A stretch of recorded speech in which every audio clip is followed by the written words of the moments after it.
کہ اور نہ جانے کس مسجد کی آپ بات کر رہے ہیں. بعض مرتبہ یہ ہوتا ہے نا کہ ہمارے ائمہ اور ہمارے ایسے لوگ جو وہاں پہ متولی ہیں وہ اس بدعتی کو اپنے قریب کر رہے ہوں، آپ پر گراں گزر رہا ہو، کیونکہ وہ ہو سکتا ہے اب ہمارے یہاں تو جو بدعتی ہوتا ہے اگر وہ اپنے طریقے سے تکبیر کہے گا تو ہماری مسجد میں تو کوئی بھی آدمی اس کو ٹوک دے گا کہ بھائی ہمارے یہاں تو یہ تکبیریں نہیں ہوتی ہیں، اس طریقے سے آپ تکبیر نہ کہا کریں. اس سے یہ پتہ چلتا ہے کہ وہ تکبیر بھی آپ کی ہی طریقے سے کر رہا ہے جیسے نبی کریم صلی اللہ علیہ وسلم کے ایام میں ہوتی تھی. یا اگر آپ چینل پر دیکھتے ہیں کعبۃ اللہ میں اگر آپ آئے ہیں تو جو سعودی عرب میں یا اہل حدیث کی مساجد میں وہ ہوتی ہے نا تکبیر، کہری تکبیر، تو اس میں کوئی حرج نہیں ہے. دوسری بات جو بدعتی کے بارے میں شیخ بن باز نے فرمایا، البدعہ ہی العبادہ المحدثہ، یہ جو بدعت ہے یہ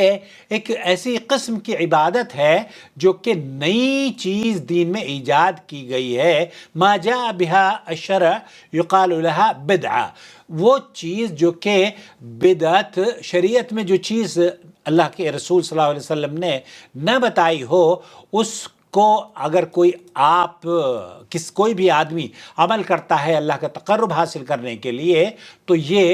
وہ عمل ہے جس کو بدعت کہا جاتا ہے. وَكُلُّ بِدْعَةٍ ضَلَالَةٍ مَا فِيهَا اقسام، یہ جو لوگوں نے بنائی ہوئی ہے نا کہ یہ بدعت کی بھی اقسام ہوتی ہیں، شیخ بن باز یہ کہہ رہے ہیں کہ نہیں، اس کی کوئی قسم نہیں ہوتی، صرف بدعت. اللہ کے رسول صلی اللہ علیہ وسلم نے فرمایا ہے كُلُّ مُحْدَثَةٍ بِدْعَةٍ وَكُلُّ بِدْعَةٍ ضَلَالَةٍ. تو اللہ کے رسول صلی اللہ علیہ وسلم نے یہاں فرمایا کہ کل بدعہ، ساری بدعت گمراہی ہے. البتہ وہ بدعتیں جو کہ بدعت مکفرہ نہیں ہیں بلکہ صرف اس کا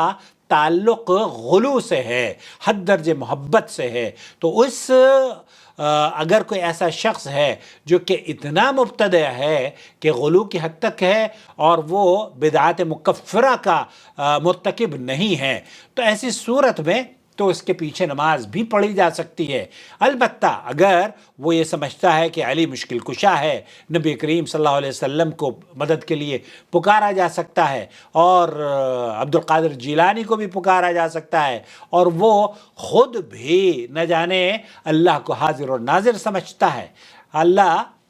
یہ جو کہنا ہے نا کہ اللہ ہر جگہ موجود ہے، شیخ صالح الفوزان وغیرہ کا موقف یہ ہے کہ وہ تو اپنی اس کی نماز نہیں ہوتی تو اللہ یہ کہ ہماری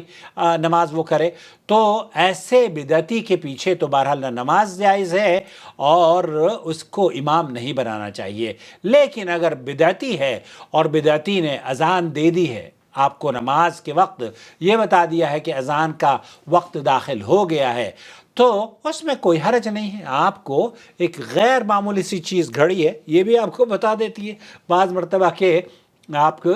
کے شہر میں افطار کا ٹائم ہو گیا ہے، آپ افطار کر لیتے ہیں. تو اس لیے اگر کوئی بدعتی اذان دے رہا ہے تو اس میں انشاءاللہ تعالی کوئی حرج نہیں ہے، کیونکہ وہ صرف آپ کو اطلاع دے رہا ہے وقت داخل ہو چکا ہے. اس کی بدعت کا وبال اسی پر ہوگا. اسی طرح عبید اللہ بن عدی ابن خیار جن دنوں میں سیدنا عثمان محصور تھے، جب حضرت عثمان رضی اللہ تعالیٰ عنہ کو محصور کر لیا تھا، قید کر لیا گیا تھا، ان کے پاس تشریف لائے، سوال کیا آپ کو تو امامت عامہ کا حق تھا، لیکن اب جو کچھ آپ کے ساتھ گزاری ہے، جو بھی آپ کے ساتھ گزر رہی ہے، جس آزمائش سے آپ کو گزارا جا رہا ہے، ہمیں پتہ ہے، ہمیں معلوم ہے. انہوں نے کہا ہمیں باغیوں کا امام نماز پڑھاتا ہے اور ہم دل تنگ کرتے ہیں، ہمیں اس سے خوشی نہیں ہے. تو سیدنا عثمان نے جواب دیا لوگوں کے اعمال میں سے بہترین عمل نماز ہے، جب وہ نیکی کریں تو ان کے ساتھ نیکی کرو اور جب وہ برے کام کریں تو ان کی برائیوں سے بچو. اسے امام بخاری نے نقل کیا ہے. تو یہاں اگر کوئی اذان دے رہا ہے مبتدع بدعتی تو ایسی صورت میں اس کی اذان میں اگر کوئی تبدیلی نہیں ہے تو وہ آپ کو صرف یہ بتا رہا ہے کہ اذان کا وقت یا نماز کا وقت ہو گیا ہے، اور اس کی اذان کا جواب دیا جا سکتا ہے۔ کیوں؟ کیونکہ اللہ کے رسول صلی اللہ علیہ وسلم نے فرمایا ہے کہ جو مؤذن کے الفاظ سنتا ہے اور اسی طریقے سے جس طریقے سے مؤذن الفاظ ادا کرتا ہے اور اس کا جواب دیتا ہے، تو احادیث میں آتا ہے کہ اللہ کے رسول صلی اللہ علیہ وسلم نے فرمایا اس کے لیے میری شفاعت،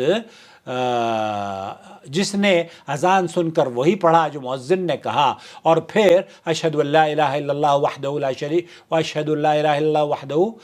لا شریک لہ واشہد ان محمدا عبدہ ورسولہ رضیت باللہ ربا وبالاسلام دینا وبمحمد رسولا، اللہ تعالیٰ اس کے گناہ معاف کر دیں گے۔ اسے امام ترمذی نے نقل کیا ہے۔ اور اللہم رب هذه الدعوة التامة والصلاة القائمة آت محمد الوسیلة والفضیلة وبعثه مقاما محمودا، قیامت والے دن میری شفاعت اس کے لیے حلال ہو جائے گی۔ اسے امام بخاری نے نقل کیا ہے۔ تو ان روایات کی روشنی میں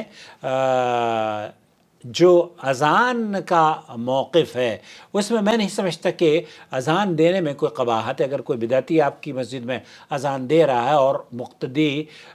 بھی آ رہا ہے اور نماز بھی پڑھ رہا ہے، تو اس کا مطلب یہ ہے کہ وہ آپ کے قریب آ رہا ہے، اسے اور قریب کیجئے، اپنے اخلاق اور اچھے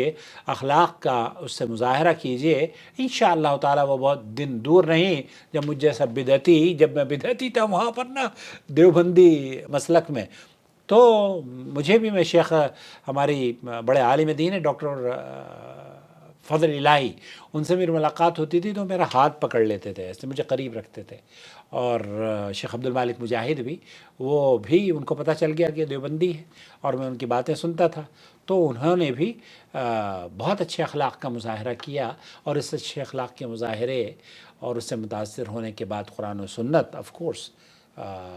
سب پر بھاری ہے، تو لیکن ہم اگر بد اخلاقی کا مظاہرہ کریں گے تو پھر ہماری مسجدوں میں کون آئے گا؟ اس لیے مساجد میں جو آ رہے ہیں